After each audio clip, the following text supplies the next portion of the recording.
ہو جاتے ہیں دل، جب آپ مشینوں کی زندگی میں زندہ رہتے ہیں، دل نرم کیسے ہوتے ہیں؟ میرے نبی پاک نے فرمایا یتیم کے سر پہ ہاتھ پھیر، رب تیرا دل نرم کرے گا۔ اگر زنگ لگ جائے دل کو تو اللہ کا ذکر کر، قرآن پاک کی تلاوت کر، اللہ تیرے دل کو نرم کر دے گا۔ اور پھر فرمایا کہ اگر دل سخت ہو جائے تو موت کو یاد کر، تیرا دل نرم ہو جائے گا۔ اچھوں کی صحبت اختیار کریں تو دل نرم ہو جاتا ہے۔ قبروں کی زیارت کریں، جائیں کبھی اپنے شہر کے قبرستان میں، غور کریں کہ وہ چودھری صاحب لیٹے ہیں، یہ علامہ صاحب لیٹے ہیں، وہ فلاں بہت بڑے افسر لیٹے ہیں، وہ دیکھو وہ میرا عزیز لیٹا ہے۔ وہ ہارون رشید نے کہا حضرت داؤد تائی سے نصیحت کر دیں، تو فرمانے لگے باپ کدھر ہے تیرا؟ کہا حضور قبرستان میں، اماں قبرستان میں، دادا نانا بڑے بھائی سب قبرستان۔ فرمایا میں کیا نصیحت کروں؟ او پئیاں دس دیاں نہیں قبراں جنہاں تے پھول پے، ادھروں کوئی بھی نہیں آمدا، تے ادھروں لکھاں گئے، تے سہ جوڑ سنگت دے ڈٹھے، سہ جوڑ 100 سال کی دوستیاں، سہ سال سنگت دے ڈٹھے، او تکو آخر وتھاں پئیاں، او جنہاں بعد جسی پل نہیں سنجیندے، ایک پل نہیں سنجیندے، پھر وہ شکلاں بھی یاد نہ رہیاں، سہ جوڑ۔ کہا یہ کوئی کم ہے دل کو نرم کرنے کے لیے؟ تیرے پاس موت کا تذکرہ قبروں کی زیارت کو تھوڑی ہے؟ یہ چیزیں دل نرم کرتی ہیں، یاد نرم کرتی ہیں چیزیں دل۔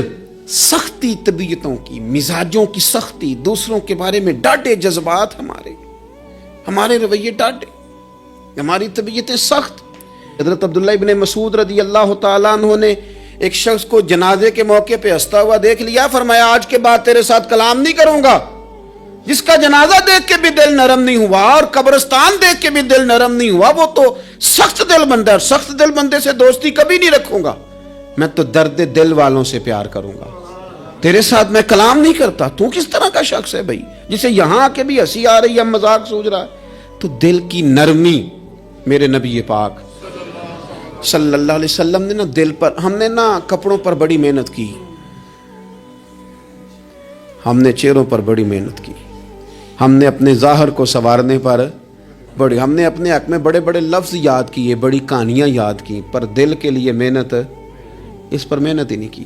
اعلیٰ حضرت فاضل بریلوی کتنے بڑے عالم ہیں، 1000 کتاب کے مصنف، اور ان کے فتاوی موجود ہیں کہ جس بندے کا تلفظ ٹھیک نہ ہو، یعنی جو ضروری قواعد ہیں وہ قرآن پاک کے جس کو نہ آتے ہوں، اس کے پیچھے نماز نہیں۔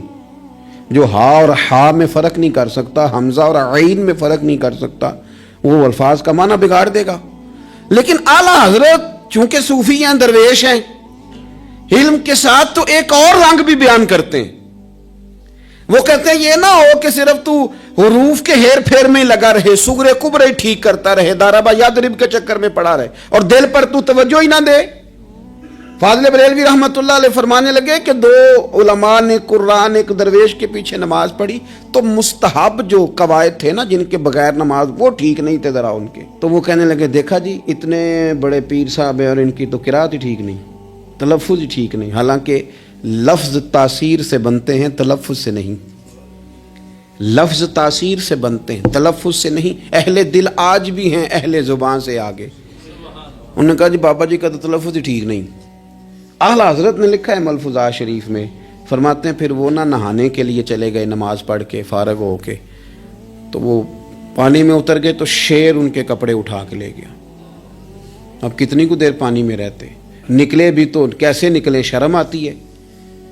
مختصر لباس پہن کے وہ غسل کرنے کے لیے گئے تھے، اب پانی میں سردی، کتنی کو دیر بندہ پانی میں رہے۔ لوگوں نے آ کے کہا حضور وہ آپ کے مہمان تو الجھ گئے، بڑے بری طرح پھنس گئے، مہربانی فرمائے ان کو تو بچائیں، وہ تو سخت الجھن میں۔ کیا ہوا؟ کہنے لگے وہ شیر کپڑے لے گیا اور وہ پانی میں ہے، اب کچھ تو ہونا چاہیے۔ تو وہ بزرگ گئے، جا کے نہ دور کھڑے ہو کے شیر کو آواز دی، شیر کو۔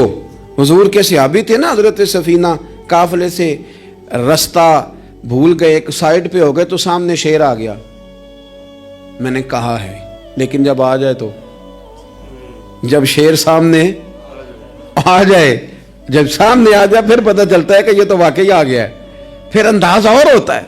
حضرت سفینہ کے سامنے شیر ہی آ گیا، مشکات میں شیر آیا. اب کوئی بھاگتا ہے, کوئی چڑھتا ہے درخت پہ, کوئی لکڑی اٹھاتا ہے, کوئی اسلحہ پکڑتا ہے.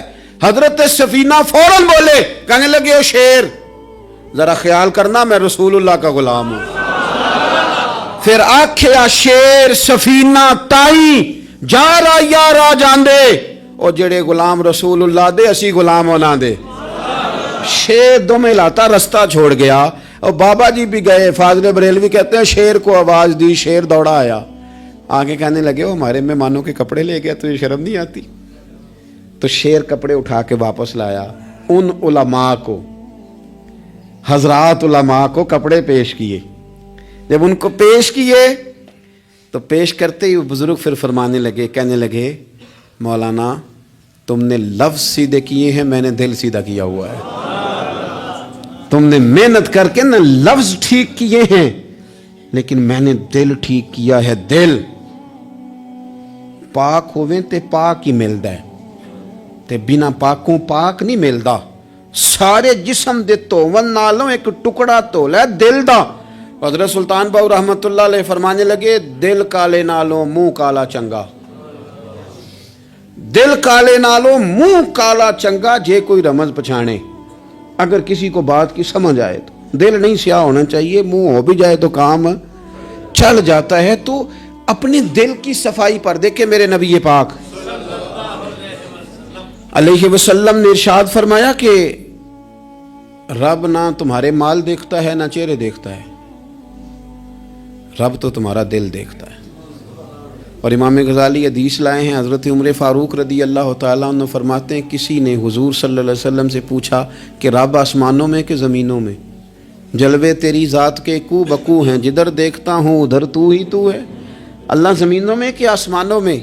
تو حضور فرمانے لگے رب تو بندہ مومن کے دل میں رہتا ہے, اللہ تو مومن کے دل میں ہے. مومن کے دل میں کتنا بڑا ہے وہ دل جس میں رب ہے, رب کی یاد ہے, رب کی محبت ہے. اس لیے حضرت عمر فرمایا کرتے تھے میں نے دل کی آنکھوں سے اپنے مالک کی زیارت کی ہے. اور اقبال نے شاید اسی لیے مشورہ دیا تھا کہ دل بینا بھی کر خدا سے طلب. آنکھ کا نور دل کا نور نہیں, اللہ سے آنکھوں والا دل مانگ, اندھا نہ ہو جائے کہیں تیرا دل. دل بینا بھی کر خدا سے طلب, آنکھ کا نور دل کا نور نہیں. عزیز بھائی اللہ کے جلوے. لیکن ایک بات ذہن میں رکھنا, کسی گلاس میں تھوڑی سی غلاظت ہو نا, دودھ تو دور رہا, شہد تو دور رہا, اس میں کوئی پانی بھی نہیں پیتا. تھوڑی سی غلاظت ہو اور آپ کی آنکھوں کے سامنے وہ غلاظت دھل بھی گئی, صاف بھی ہو گئی, شرعی تقاضے پورے ہو گئے, پھر بھی کچھ لوگ کہتے ہیں میری طبیعت نہیں مانتی, میرا دل نہیں مانتا. صحیح کہہ رہا ہوں میں؟ او بھائی اتنی سی غلاظت گلاس میں تھی اور سادہ پانی نلکے کا, تو اس میں پینا پسند نہیں کرتا. اور اگر دل غلاظت سے بھرا ہو تو رب کی محبت وہاں آئے گی, خدا اپنا قرب وہاں رکھے گا.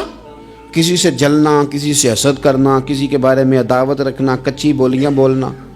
اور اب تو اتنا عجیب حال ہو گیا, جماعتیں جماعتوں کے بارے میں برا خیال کرتی ہیں. خانقاہ اور آستانوں کا یہ حال ہے کہ سبق پڑھایا جاتا ہے دوسرے کے خلاف, بس ہم ٹھیک ہیں.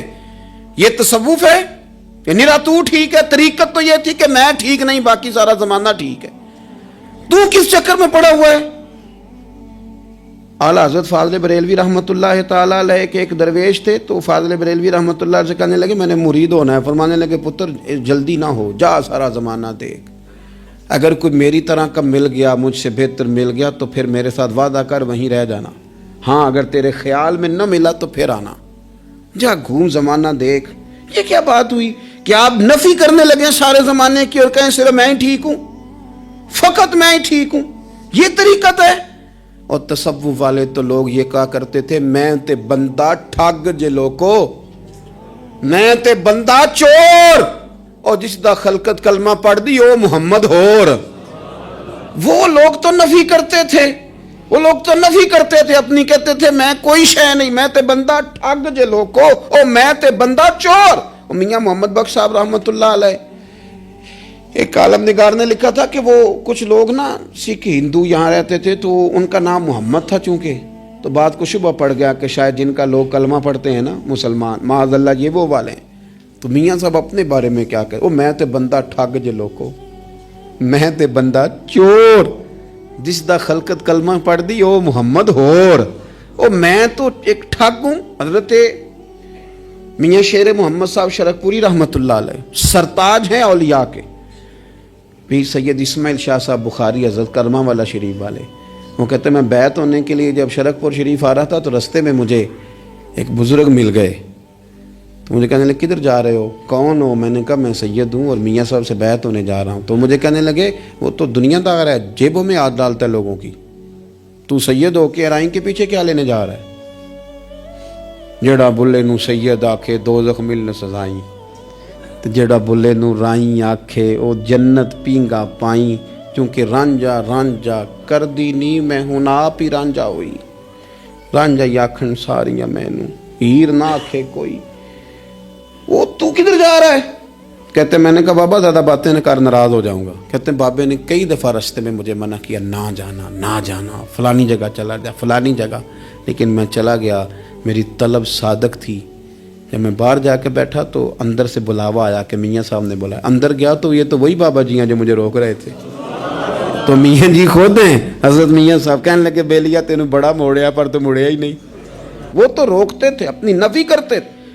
دل صاف دوسرے کے بارے میں, نظریہ صاف, کسی کے بارے میں خیر کا جملہ, کسی کی وکالت کرنا, کسی کا عیب چھپانا, کسی کے بارے میں اچھے لفظ بولنا, یہ مومن کی شان ہے. مومن کا دل ایسے سونا. میرے نبی پاک صلی اللہ تعالی علیہ وسلم نے فرمایا یہ میرا زید بن حارثہ ہے, اس کا دل اللہ نے نور ایمان سے بھر دیا ہے, ایمان سے دل بھر دیا رب تعالیٰ نے. ایک دن صبح صبح حضور نے پوچھا, اور داتا صاحب نے اس کو لکھا ہے, نبی پاک نے پوچھا آج تم نے صبح کس طرح کی؟ عرض کی یا رسول اللہ اس حال میں کہ میں پکا مومن ہوں. حضور نے فرمایا تو پکا مومن ہے, کس طرح؟ کہنے لگے یا رسول اللہ میں اس طرح کا مومن ہوں کہ سونا اور مٹی میرے لیے برابر ہے, پیسے آ جائیں تب بھی کوئی ٹینشن نہیں, نہ آئیں. حضرت زید بن حارثہ رضی اللہ تعالیٰ عنہ عرض کرنے لگے اور سونا اور مٹی برابر ہے, کوئی پرواہ نہیں. تو حضور نے فرمایا تیرے ایمان کی دلیل؟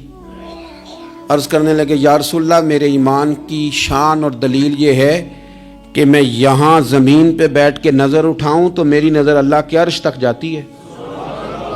میں بتا سکتا ہوں کہ جنتی جنت میں جا رہے ہیں اور راضی ہیں, جہنمی جہنم میں جا رہے ہیں اور چیخ رہے ہیں, میں بتا سکتا ہوں. تو حضور نے فرمایا پھر اس کی حفاظت کر, پھر اس جذبے کی حفاظت کر. جب دل صاف ہو, نور ایمان سے بھرا ہوا ہو, علم لدنی کب آتا ہے؟ علم لدنی نیک آدمی کو ملتا ہے.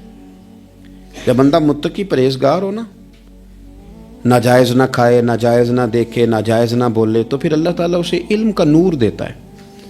جو لوگ کہانیوں میں الجھ جاتے ہیں نا, زیادہ باتیں کرتے ہیں, زیادہ گھومتے ہیں, زیادہ سازشی عناصر کا شکار ہوتے ہیں, ان کے تو حافظے کمزور ہو جاتے ہیں, یاد ہی نہیں رہتا, باتیں اتنی کرتے ہیں پتہ نہیں سویرے کیا کہا تھا, دوپہر کو کیا کہہ رہے ہیں.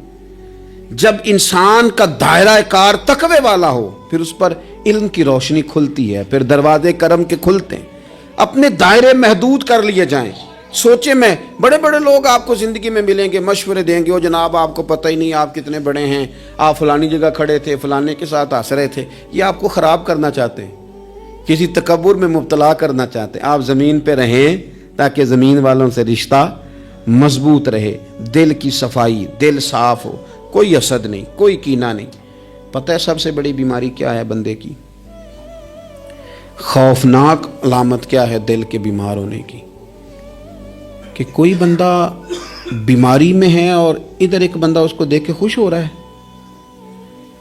کسی کو زوال آ گیا ہے, کاروبار ڈوب گیا ہے, اور یہ دیکھ کے خوش ہو رہا ہے. مر گیا ہے اس کا دل, مردہ ہے, اندر کوئی دل نہیں. آپ یعنی ایک بندہ رسوا ہو گیا اور یہ خوش ہو رہا ہے, دیکھا میں نے نہیں کہا تھا. جب کوئی کسی کی رسوائی, کمزوری اور کسی کے زوال پر راضی ہونے لگے تو پھر سمجھ لے کہ اس کا حال اتنا برا ہو گیا ہے کہ اب یہ اخلاقی طور پر مردہ زندگی گزار. ہمارا اب یہ حال ہے کہ ہم لوگوں کے دکھوں پر ہنسنے لگے. ہم کسی کے ہاں کوئی شخص تکلیف میں آتا ہے تو ہم اس کو کہکوں میں اڑاتے ہیں. یارو, زندہ قومیں یہ کام نہیں کرتی, زندہ قومیں یہ کام نہیں کرتی. میرے نبی پاک صلی اللہ علیہ وسلم نے فتح کے موقع پر بھی گردن کو جھکا کے بتایا کہ جب رب عروج دے تو پھر اللہ کی بارگاہ میں جھک جایا کرو. کسی شخص کے پتہ ہے ایک حدیث سنو، یہ مسلم شریف میں موجود ہے. حضور نے فرمایا ایک بندہ گناہ کرتا تھا، پھر اس نے توبہ کر لی. اگر کسی نے دوبارہ اسے وہ گناہ یاد کرایا کہ تو یوں ہوتا تھا، اگر کسی نے اسے دوبارہ گناہ یاد کرایا تو یاد کرانے والے کو اللہ سزا کے طور پر مرنے سے پہلے پہلے اس گناہ میں مبتلا کر دے گا. خفیہ تدبیر آئے گی اللہ. جس کو اللہ نے معاف کر دیا، زمین آسمان بھول گئے، فرشتوں کے دفتر سے اس کا گناہ محو کر دیا گیا، تو نے کیوں یاد رکھا؟ لیکن ہمارے دل اس طرح کے ہیں، خیر کی خبریں نہیں دیتے. ہم خیر کی خبر نہیں دیتے، مثبت بات نہیں کرتے. ہمارے رویے دوسروں کے بارے میں سخت ہیں. یعنی بہو سے داماد سے اختلاف ہو گیا، پھر اس نے معافی مانگ لی، پھر ہم نے معاف کر دیا، پھر 1 سال کے بعد دوبارہ لڑائی ہوئی تو پچھلی بات دوبارہ یاد کرنی چاہیے تھی. اس کی تو معافی دے دی تھی آپ نے، لیکن آپ نے پھر یاد کر لی وہ بات. اس کا مطلب ہے آپ نے صلح کی تھی، دل صاف نہیں کیا تھا. دل جب آپ صاف کر لیں تو پھر معاملہ ختم ہو گیا. پھر آپ پھر نکال پھینکے ساری چیزیں. مسند امام احمد بن حنبل میں حدیث ہے،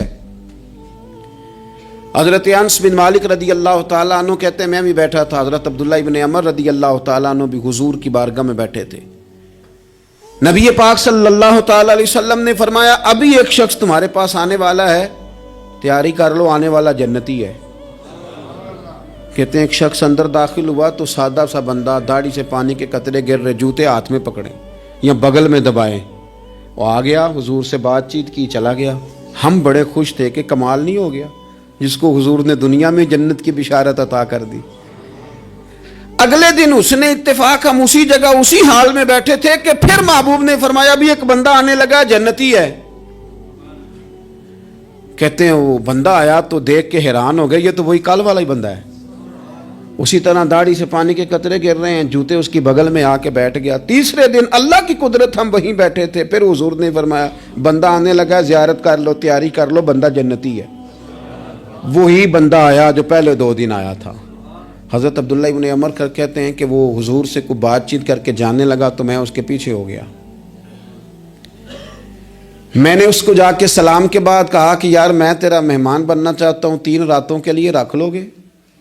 اب محلہ بھی ایک، شہر بھی ایک. اس نے کہا جی ٹھیک ہے آ جائیں، جو میرے پاس روکھا سوکھا ہوگا پیش کر دوں گا. فرماتے ہیں 3 راتیں 3 دن میں اس کے پاس رہا.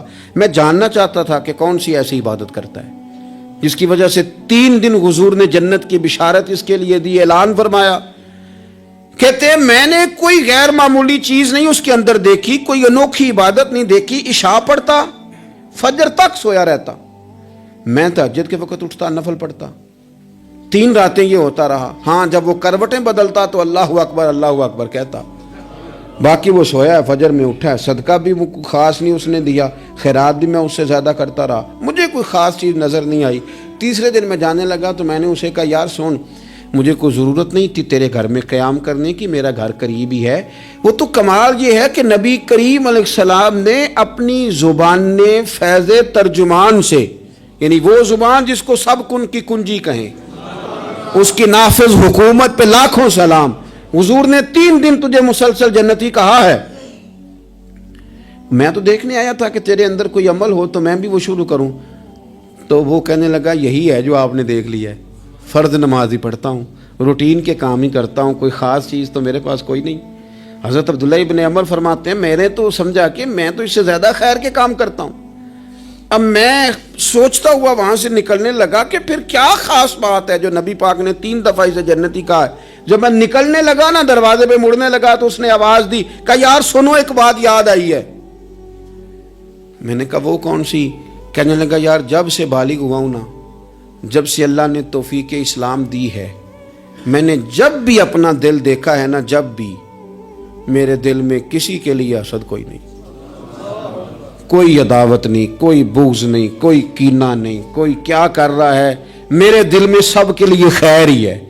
دل میرا صاف ہے، اس کے علاوہ نہیں مجھے پتا کیا عمل ہے.